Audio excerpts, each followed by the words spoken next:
या देवी सर्वभूतेषु शक्तिरूपेण संस्थिता नमस्तस्यै नमस्तस्यै नमस्तस्यै नमो नमः। जय माता दी। आप सभी को हमारा नमस्कार। जय माता दी। माघ मास के गुप्त नवरात्रि की आप सभी को हार्दिक शुभकामनाएं। हिंदू धर्म में नवरात्रि का विशेष महत्व होता है। 9 दिनों तक चलने वाले इस पर्व में शक्ति की साधना की जाती है। हिंदू कैलेंडर के अनुसार साल में 4 बार नवरात्रि का पर्व होता है। पंचांग के अनुसार पहली गुप्त नवरात्रि माघ मास में और दूसरी नवरात्रि आषाढ़ मास में पड़ती है। माघ मास के शुक्ल पक्ष की प्रतिपदा से नवमी तक गुप्त नवरात्रि मनाई जाती है। माँ दुर्गा को उपासक 9 दिन तक गुप्त तरीके से शक्ति साधना व तंत्र सिद्धि करते हैं।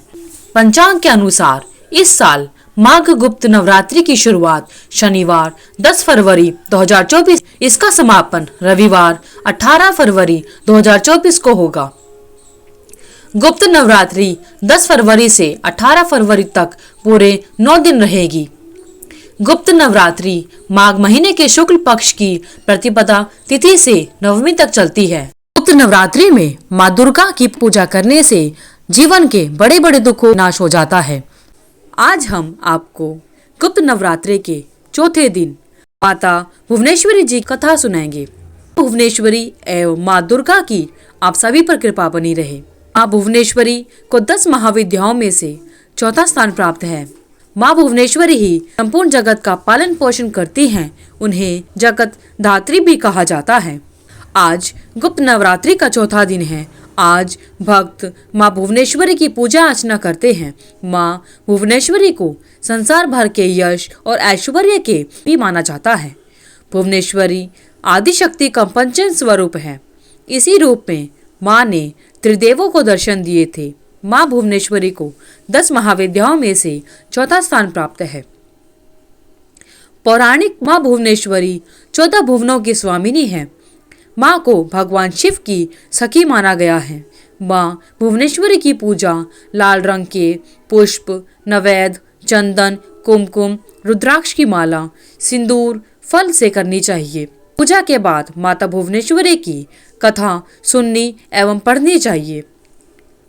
आप जानते हैं, माँ भुवनेश्वरी की कृपा प्राप्त करने के लिए एवं उन्हें प्रसन्न करने के लिए गुप्त नवरात्रि के चौथे दिन माँ भुवनेश्वरी की कथा को सुनना आवश्यक होता है। पौराणिक कथा के अनुसार काल की शुरुआत में ब्रह्मा, विष्णु और रुद्र जगत की संरचना प्रारंभ कर रहे थे।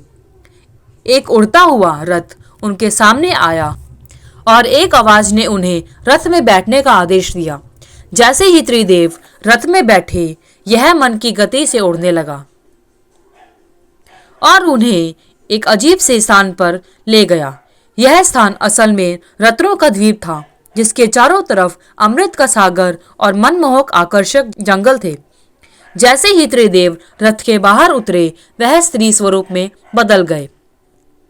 उन्होंने उस द्वीप का अच्छी तरह मुआयना किया। वहां उन्हें एक शहर मिला। उस शहर के चारों तरफ सुरक्षा की 9 परतें थी और इस शहर की सुरक्षा उग्र स्वभाव के भैरव, क्षेत्रपाल, म्रातका और दिक्पाल कर रहे थे। जैसे ही वह शहर के अंदर गए, शहर का सौंदर्य और विकास देखकर मंत्रमुग्ध हो गए। आखिरकार वे शहर के अंदर स्थित मुख्य राजमहल में पहुंचे, जिसका नाम चिंतामणि गृह था और जिसकी सुरक्षा योगिनियां कर रही थी।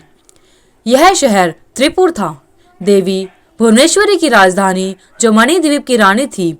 जैसे ही त्रिदेव महल के अंदर घुसे, उन्हें देवी भुवनेश्वरी के दर्शन हुए। उनकी छटा लाल रंग की थी। उनकी 3 आंखें, 4 हाथ थे तथा उन्होंने लाल रंग के आभूषण पहने थे। उनके शरीर पर लाल चंदन का लेप लगा था तथा उन्होंने लाल कमल की माला पहनी थी। बाएं हाथ में उन्होंने अंकुश पकड़ा था तथा दाहिने हाथ से वो अभय और वरदा मुद्रा दिखा रही थी। उनका मुकुट अर्धचंद्र रूपी मणि द्वारा सुसज्जित था। वह त्रयंबक भैरव की बाई गोद में बैठी थी, जो श्वेत वर्ण के थे। उन्होंने श्वेत वस्त्र पहने हुए थे, उनके बाल उलझे हुए थे तथा उनके सिर के ऊपर भी अर्धचंद्र एवं गंगा नदी थी। उनके 5 चेहरे थे तथा हर चेहरे में 3 आंखें थी। उनके 4 हाथ थे तथा उन्होंने त्रिशूल, फरसे लेने के साथ पर्दा और अभय मुद्रा भी प्रदर्शित की हुई थी। देवी भुवनेश्वरी और त्र्यंबकम भैरव पंचप्रेत आसन पर विराजमान थे। पंचप्रेत आसन वह सिंहासन है जिसमें परम शिवा गद्दी के रूप में तथा 5 पैरों के साथ के स्थान पर सदाशिव, ईश्वर, रुद्र, विष्णु और ब्रह्मा स्थापित हैं। इन सब के सेवा में अनेक योगिनियां थीं। इनमें से कुछ पंखा हिला रही थी, कुछ कपूर डालकर पान के पत्ते समर्पित कर रही थी, कुछ नए शीशे पकड़े हुए थी, कुछ घी, शहद और नारियल पानी समर्पित कर रही थी, कुछ माता के बाल का श्रृंगार करने के लिए तैयार थी, कुछ देवी के मनोरंजन के लिए नृत्य तथा गायन में लिप्त थी।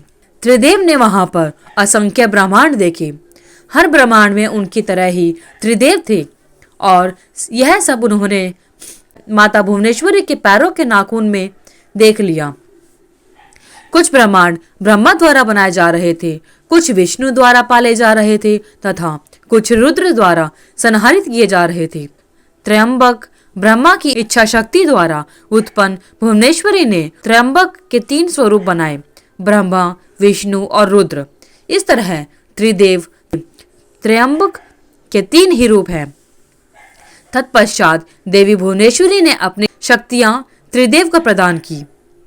ब्रह्म के लिए देवी सरस्वती, विष्णु के लिए देवी लक्ष्मी तथा रुद्र के लिए देवी काली का निर्माण किया गया तथा उन्हें उनकी जगहों पर स्थापित किया गया। ब्रह्मा और सरस्वती ने मिलकर एक ब्रह्मांड रूपी अंडा बनाया। रुद्र और काली ने इसे तोड़ा, जिससे पंचतत्व स्वरूप में आए। इसके बाद पंचतत्व का उपयोग कर ब्रह्मा और सरस्वती ने संपूर्ण ब्रह्मांड की रचना की तथा विष्णु और लक्ष्मी ने इसके पालन पोषण का हर कार्य किया। अंत में भगवान रुद्र और माँ काली ब्रह्मांड की समाप्ति की ताकि माँ सरस्वती और भगवान ब्रह्मा पुनर्रचना शुरू कर सके। बोलो साचे दरबार की जय, माता रानी की जय। माँ दुर्गा एवं माँ भुवनेश्वरी की आप सभी पर कृपा बनी रहे। आप जानते हैं गुप्त नवरात्रों में माँ दुर्गा एवं माँ भुवनेश्वरी की कैसे पूजा अर्चना की जाती है।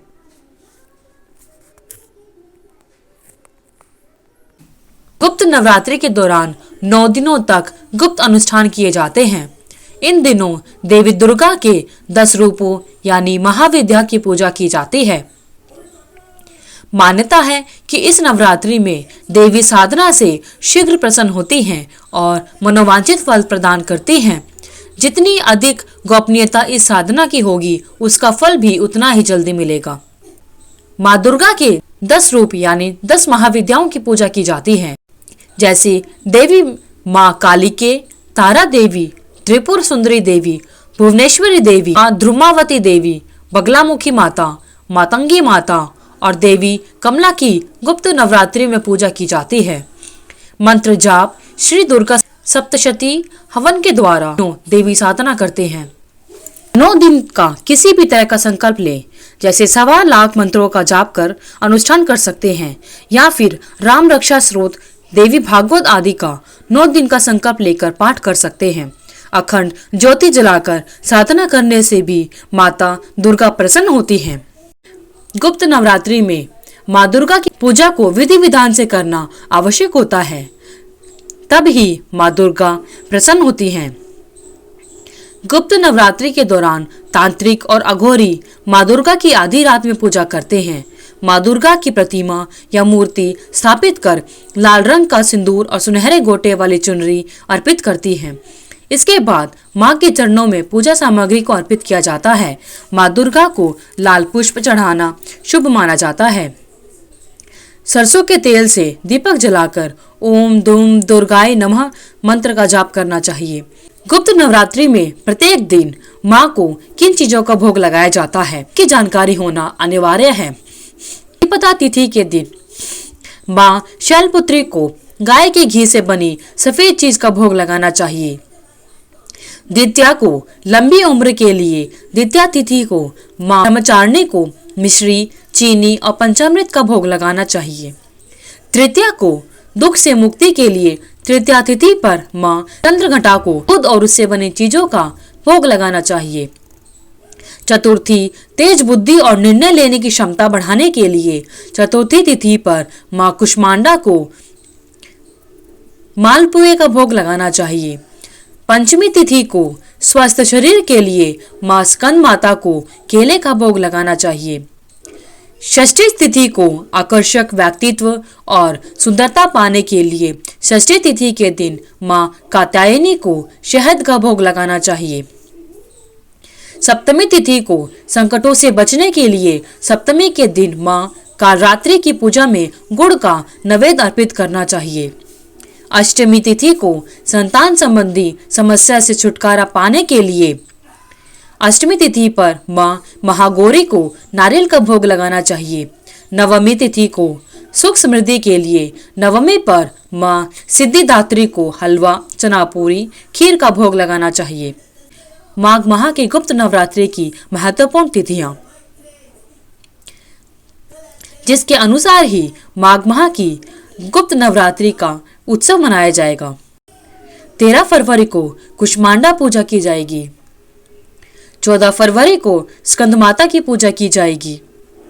15 फरवरी को कात्यायनी माता की पूजा की जाएगी। 16 फरवरी को कालरात्रि माता की पूजा की जाएगी। 17 फरवरी को दुर्गा अष्टमी और महागौरी पूजा की जाएगी।